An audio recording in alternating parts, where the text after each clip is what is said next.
de figura humana, desenho da figura humana.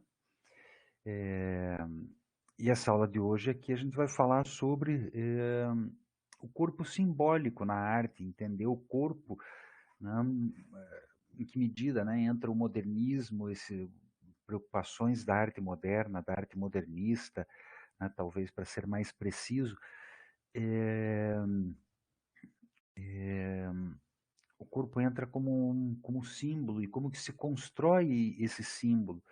Né? Então a gente viu rapidamente, né, só fazendo esse apanhado rápido, aquele primeiro módulo do corpo enquanto cânone, né, o segundo módulo que foi a representação daquilo que a gente vê. Né? Então agora esse terceiro módulo que é uma nova problemática. Em princípio a gente tem aquilo que é o corpo enquanto a gente simboliza, enquanto a gente pensa, né? Mas as questões que a Rosa e a Natália vão trazer aqui são novas problemáticas que até fogem um pouco da minha bagagem mesmo para falar disso com a mesma propriedade que elas vão falar. E nessa nossa aula aqui a gente vai falar disso que eu chamei, né, de corpo simbólico e entender que houve assim, a fotografia foi uma questão central nesse processo, né, que passou a oferecer uma representação, vamos falar assim, mesmo que as mais antigas, né, não fossem muito precisas com relação àquilo que a gente vê, mas era de fato, né, uma impressão, né, uma cópia da luz direta daquilo que se vê.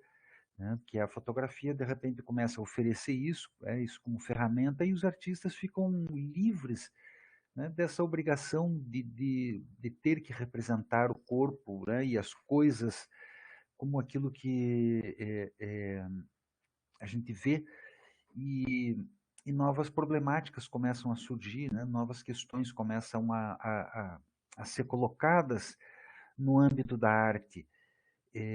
Né, isso a gente vai pegar aí final do século XIX, começo do século XX.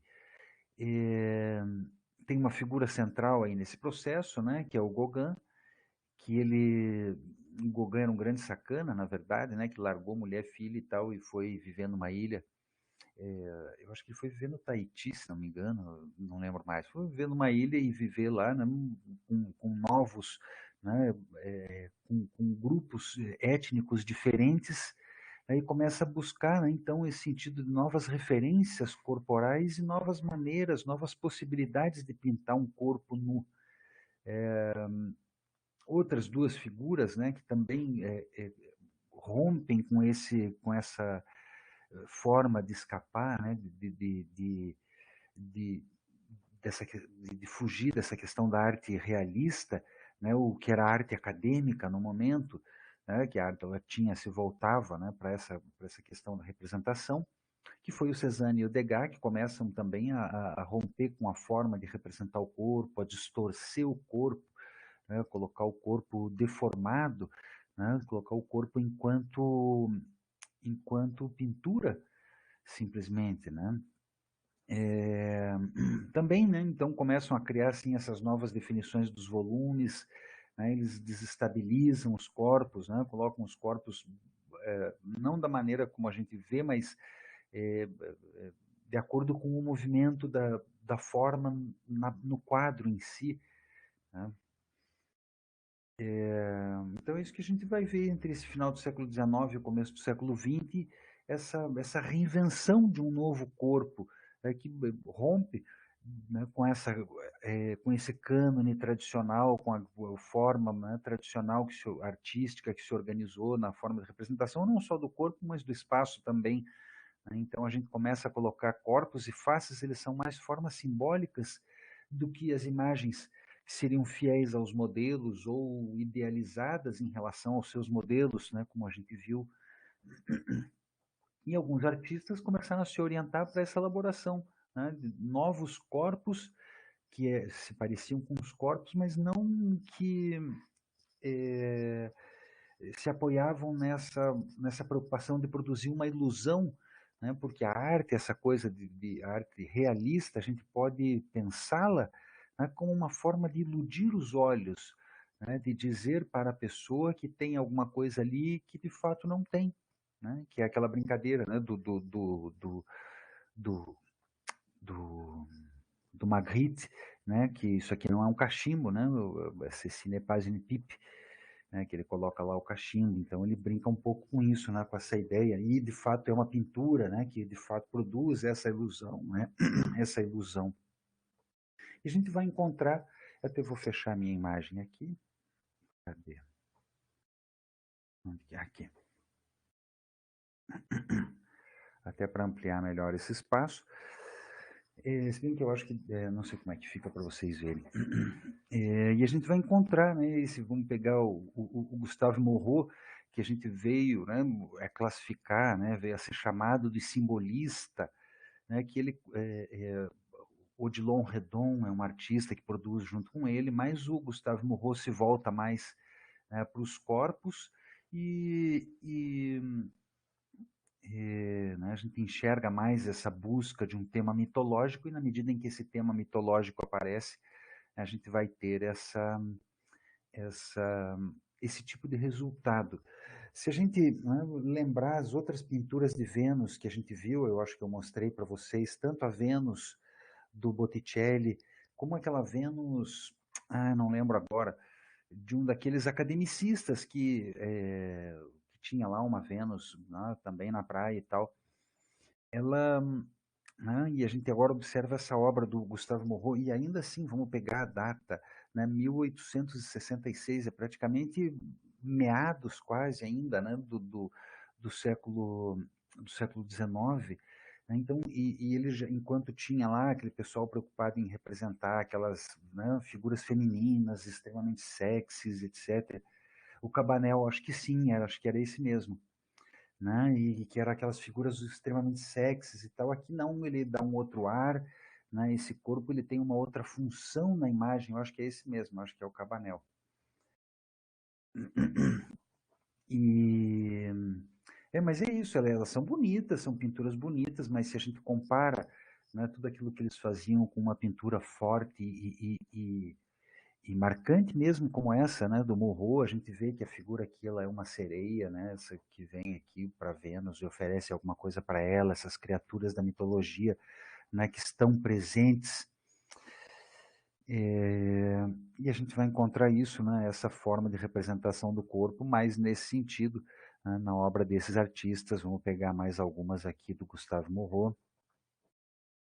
A própria posição, né, se a gente pegar, vamos, né, ver essa posição, é quase como uma posição forçada, né, uma posição de movimento, a gente costuma dizer assim, hierática, né, com essa uma pose, né, forçada, numa posição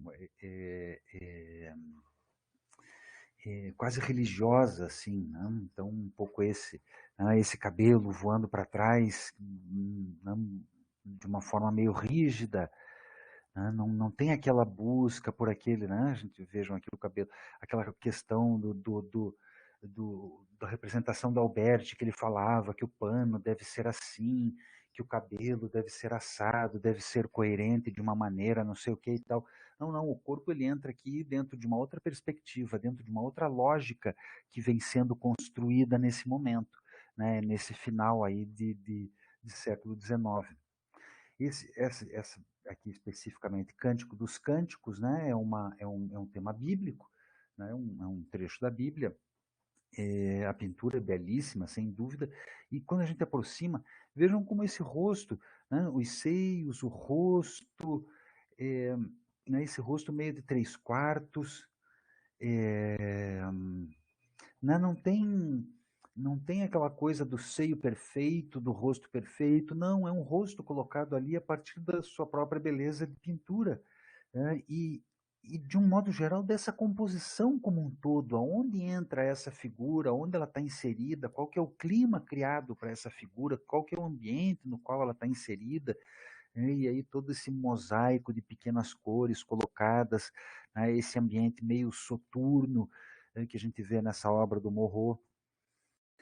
Esse aqui é outro também, né, ligado com esse momento, assim, né, do Moreau, acho que eles eram como chamavam, eram os pré-rafaelitas, não, eram os nazarenos, se não me engano, né, que chamava esse grupo de artista, que se voltava, né, para essa representação, mas nesse sentido, vamos ver como essas figuras elas são extremamente brancas, né? O corpo aqui ele é desprovido, assim, branco, né? No sentido assim de quase desprovido de detalhes. A gente vê os detalhes de forma muito sutil, com muito cuidado, mas não é aquilo, né, que é a busca da pintura acadêmica naquele momento, né? Mesmo a gente, né, considerando as obras é, é, é, né, dos românticos e dos neoclássicos, né, como a gente estava vendo no módulo anterior. Essa outra aqui, percebam a perspectiva. Primeiro vamos entender aqui, né, os corpos dentro, como esses corpos são construídos, né, com certas quase deformações mesmo, assim, mas como ele brinca com essa coisa, né, de pintar uma moldura dentro da tela. A moldura, essa tela, isso aqui é a tela. Né? Ele simula uma moldura e coloca, né, vamos dizer assim, uma pintura dentro de uma pintura. Não é? Vamos pensar nesse sentido, né, da pintura, do corpo, né, como que isso se organiza. Né, outras aqui do Chavani, que ele dá, né, esse ar mitológico, e esse corpo também que tem aquela semelhança, né, com aquela preocupação do Morro, não são aqueles seios perfeitos, né, da Vênus que nasce no mar, etc. Não, é um corpo que está ali para significar alguma coisa, né, para trazer algum sentido. Esse outro artista também colocado, né, como simbolista, ele começa, no caso, ele começa a desmanchar as figuras, né, o Fantin Latour. Né, a gente começa a perceber como ele começa a romper com os contornos e misturar, né, vamos pegar agora essa dança aqui que desestabiliza completamente as figuras, é como se ela estivesse fora de foco, né, vamos dizer assim, os contornos não são bem definidos, né, ao contrário, ele faz questão de criar contornos, né, que são muito mais uma transição entre a figura e o espaço do que definir de fato essa figura mesmo. Essa outra aqui, então, mais ainda, né? Ela é basicamente o movimento em si, ela se confunde com o espaço, se confunde, né, é, é, com o tecido, com o movimento, né? Ela se mistura com isso tudo. E como deixar de colocar aqui já, né, quando a gente chega bem para esse início do século XX, essa obra, a obra do Klimt, né, que é um artista magnífico, e começa a colocar esse corpo, né, deformado, a gente pegar essa obra dele, Morte e Vida, né, então do lado a caveira e como que se organizam então esses corpos, como que ele distorce, como que ele, né, usa os corpos como forma de combinar esses mosaicos, né, ele constrói essas figuras, né, a partir de uma nova se a gente, né, de uma nova possibilidade, a gente pode enxergar aqui aquelas obras lá do Gustave Moreau, quando ele começa a inserir, né, essa composição da figura com um fundo, né, que traz muito mais uma força visual do que um espaço, né, no qual ele vai estar definitivamente colocado ou não, né, as pedras e a água, etc. Né? Um outro ambiente, é uma outra lógica colocada. O Munch, e aí depois a gente começa a entrar para essa questão muito mais expressiva. Né? Se a gente vai, são aqueles que vão, né, já caminhando aí por esse começo do século XX, vamos ver como, tanto na França como na Alemanha, a gente tem né, tem a obra do Munch, né, que é nórdico, mas vamos pegar depois, tanto a França como a Alemanha tem isso que a gente vem a chamar de expressionismo, né, que na França é aquilo que a gente, um estilo, né, que costuma se chamar de fauvismo, né, que eram os feras, né, que vamos dizer assim, uma espécie do expressionismo francês, né. E o expressionismo mesmo, de fato, né, é um movimento alemão, né, que de fato se organiza na Alemanha, mas que a gente vai ver essas pinceladas, né, que já enunciam esse expressionismo e que o Munch de fato é colocado aí como um dos precursores, né, do expressionismo, e como ele vai representar as figuras distorcendo-as completamente para colocar, né, em ênfase um sentido que ele quer colocar na obra dele. esse autorretrato no inferno é muito, muito, muito peculiar, né, como que ele se coloca, né, dentro de seu próprio inferno. E aqui, deixa eu tomar uma aguinha, a obra do Cézanne, como eu comentei com vocês,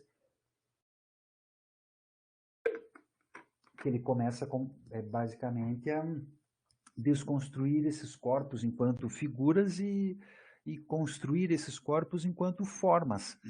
Né? Essas da frente ainda, né, parecem mais com corpos, mas quando a gente pega, por exemplo, essas que estão mais recuadas, elas são, né, basicamente áreas de cor, né, áreas de tinta colocadas sobre uma tela.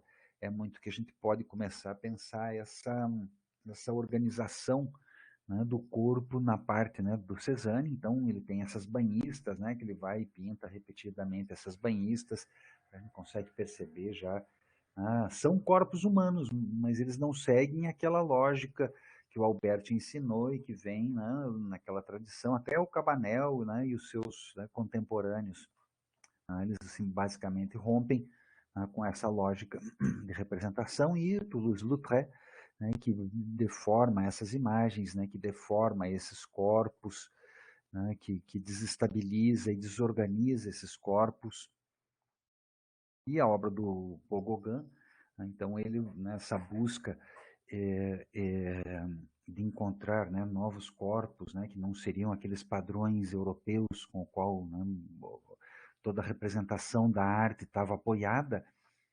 Então ele vai, eu acho que para as Antilhas, para o Tahiti, né, não sei exatamente, não lembro isso de cabeça agora, é uma informação fácil para quem quiser descobrir. Mas como ele começa então a construir um corpo também feito de uma outra maneira que não aquela tradição, né, acadêmica. Isso aqui, vamos pegar essa pintura dele de 1892. Né, então, como ele já, né, nessa busca de uma nova estética, né, de uma nova cultura, né, ele constrói uma outra possibilidade, né, de representar. E entram essas figuras aqui com outras características, né, que não são mais aquelas, elas se aproximam, né, justamente dessa questão simbólica, é claro, né, que ele vai, essa daqui é muito peculiar também, né, a gente vê como essas figuras dos corpos, elas combinam com essas áreas de tinta, com essas áreas de cor que a gente tem aqui na pintura. E que né, os expressionistas, né, vamos falar assim, né, desde os expressionistas na França, né, dessa arte mais expressiva na França, nesse momento, nesse começo do século, final do século XIX, começo do século XX. Né, então, a obra do Matisse é fundamental aí, e ele vai, né, desenvolver essa muito mais a questão da tela e das cores expressivas sobre a tela. Joie de Vivre, ele fez vários estudos, né, para essa pintura, né, e depois chega lá nessa pintura. Pena que o Vinícius não está aqui hoje, né, aqueles desenhos que ele, né, mandou uma mensagem, né, eles têm muito esse ar do Matisse, né, então os corpos são colocados, e aqui a gente já vê a dança, né, aquela dancinha lá do Matisse surgindo, né, no final, né, no fundo aqui dessa figura.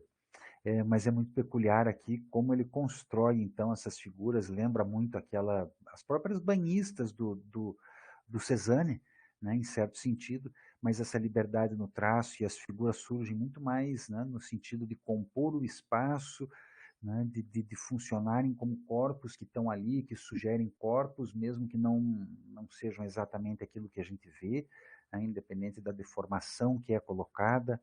Né. Então a gente tem, vamos pegar essa figura aqui de forma muito peculiar e muito belíssimamente colocada na base aqui, né, da pintura. E ele vai, né, para essa, né, como eu comentei, ele parte, né, pega aquela dancinha lá no fundo, a gente já consegue ver, né, a dança acontecendo lá no fundo de Joie de Vivre, e, e aqui a gente começa a ver essas figuras já como ele faz, né, vai desenhar a dança depois, né, essa junção de basicamente figura e fundo, né, áreas chapadas, e vai entrar aqui, então, né, nesses vários estudos aí que ele tem para a dança, tem esse primeiro estudo, tem esse trabalho aqui, a dança. Então, é basicamente isso, né? São movimento expressivo, são os corpos que flutuam, são os corpos que não conseguem, né? Que têm escalas diferentes, que não conseguem funcionar, né, de acordo com aquela outra forma. Basicamente, figura e fundo, elas se situam sobre uma leve base verde que sugere um chão flexível, né? Conforme eles pisam nesse chão, ele parece que se movimenta, né? Então ele dá toda essa maleabilidade, esse movimento, né? Sem necessariamente se preocupar com a representação do real, mas sim, né, com o movimento e com a expressividade da forma e das cores. Essa do Matisse aqui é uma colagem, muito peculiar esse corpo. Então, um Ícaro, a gente vai ter essas reproduções, né, né, desses temas mitológicos né, que se mantém, e como ele, né, tem esse, né, leve bolinha vermelha ali, né, no coração, indicando a vida do Ícaro, e ele caindo, e os braços, né, como se fossem asas, né, quando a gente representa lá uma gaivota, né, então esses braços como se fossem asas, esse nu aqui dele, né, absolutamente magnífico. E não, vamos pegar esse desenvolvimento, né, do Fauve e do expressionismo de um modo geral, né, esse outro nórdico aqui também, o Node, Otto Miller, né, cada um vai e coloca as suas perspectivas, né, ele parte, vamos dizer assim, o Otto Miller parte de uma coisa um pouco academicista, né, ainda, mas já colocando não, uma interrogação muito grande na medida em que ele coloca a dançarina e observada por um homem, né? A gente vê que tem um sujeito sinistro e macabro, né, escondido por detrás daquela cortina, né, observando a bailarina, etc. Mas ele tende para essa outra organização do corpo, né, para a colocação de linhas expressivas rápidas, né, que a gente não encontra isso hoje muito aí, o pessoal, né, e eu acho que vale muito buscar isso, nessa questão de, com poucas linhas, resolver as nossas figuras,